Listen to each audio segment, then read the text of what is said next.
Ayun mga kaibig, good morning. At nandito ulit tayo kila Casey. Kasi nga pinakuha na natin yung birth certificate kahapon. At tatanungin natin kung ano ang resulta sa pagkuha ng birth certificate. Okay, linis ng lugar oh. Linis. Ha?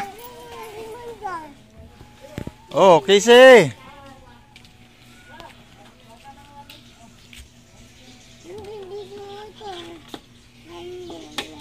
Ay, grabe. Machong macho si Lulong Junior ah.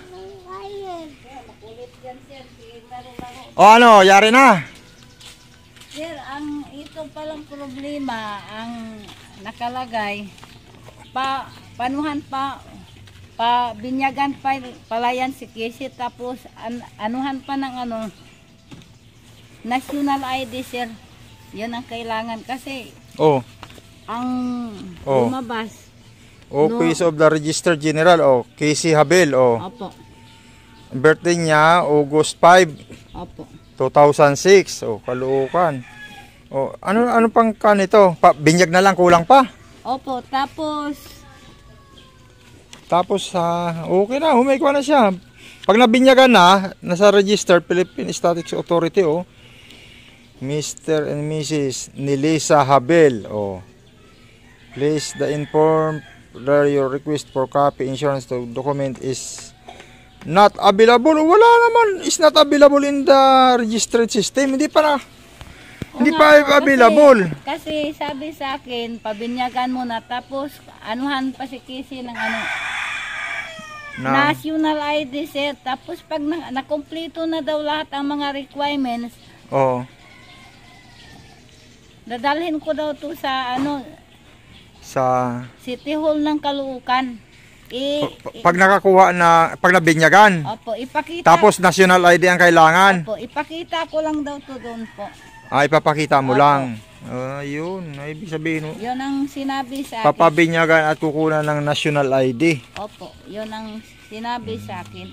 Kung naman ngayon, Biyernes ngayon, papabinyag.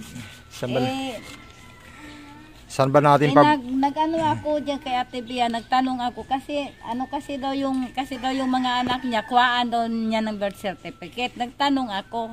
So ang paglalakad pala, sir, doon, marami daw mga hinahanap na mga requirements. Yun ang sabi niya sa akin. Kung ano yung sinabi sa atin, yun lang muna sundin natin. Magpabinyagan si Casey at kunan mo ng national ID. Ano bang unahin? Kunan mo na ng national ID bago pabinyagan. Opo. Kung hanapan ka ng birth certificate doon sa national ID, mahirap din. Yun nga po, kasi nagtanong ako dyan sa kanya, kasi daw yung mga anak niya, paanuhan sana niya ng anuhan daw niya ng birth certificate. Nagaksaya daw sila ng pamasahe daw silang mag-asawa, sir, gawa ng yun daw ang sinabi sa kanila. Try lang naman natin na kunan si Casey ng national ID, tapos pabinyagan natin, tapos yun lang naman, ipapasa mo na, di ba, ibabalik doon. Opo. Ipapasa sa City Hall. Opo. Yun na. Ipakita ko lang daw to doon po. Di yun para sabi sa akin. Saan ba pwede magpabinyag kay Casey? Unahin muna natin binyag kay Casey. Opo. Tatanong natin doon sa pangarap, sa ng pangarap. Pwede doon.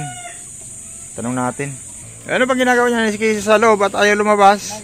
Po ng mga gamit, inayos po niya. Kasi tinulungan ko niya kung mag-ayos ng mga gamit, nagtiklop. Opo. Kaya ka ni sir. Yun, at kailan ba ako pwede para magpabinyag nito kay Casey? Pabinyagan natin si Casey para may kuha na agad. Yun ang sabi ng doon sa registered office. Opo. Na pabinyagan nga si Casey para tapos ipapasa doon, may birth certificate na talaga. Opo, tapos national ID po ang saan kukuha ng national ID? ikuan ko muna sa barangay, sir. Kung saan pwede kumuha? Opo. Ba't kaya kailangan pa ng national ID? Eh, siyempre, wala namang... Mahigpit na kasi, yung mahigpit na ngayon, sir, kasi, kasi nung araw, yung kumuha ako ng birth certificate ni Angelo, hindi mahigpit noon eh. Hindi, kay Angelo kasi may binyag. Eh, si Casey wala pang binyag eh. Grabe, lang taon to si Casey, 18? 18 na, no? Opo. Anong date nga yung kanyang kwan? Pinanganak, August 5, 2006 po. 2006? Opo. 19 na pala to, ngayong August. Opo. Ay, grabe, matanda ka na pala, Casey. 19 ka na pala. Kaya nga sir, nagtaka nga ako yung kumuha ako, yun ang sabi sa akin sa opisina na mahigpit na daw ngayon. Yun ang sabi sa akin. Oh, sige, at i-asikasuhin natin yung kuha ni Casey. Unahin natin yung... Hindi ba alam kung ano sinabi ng kuha doon sa civil registered? Kung unahin ba ang pagkuha ng national ID o pabinyagan muna? Saan ang unahin?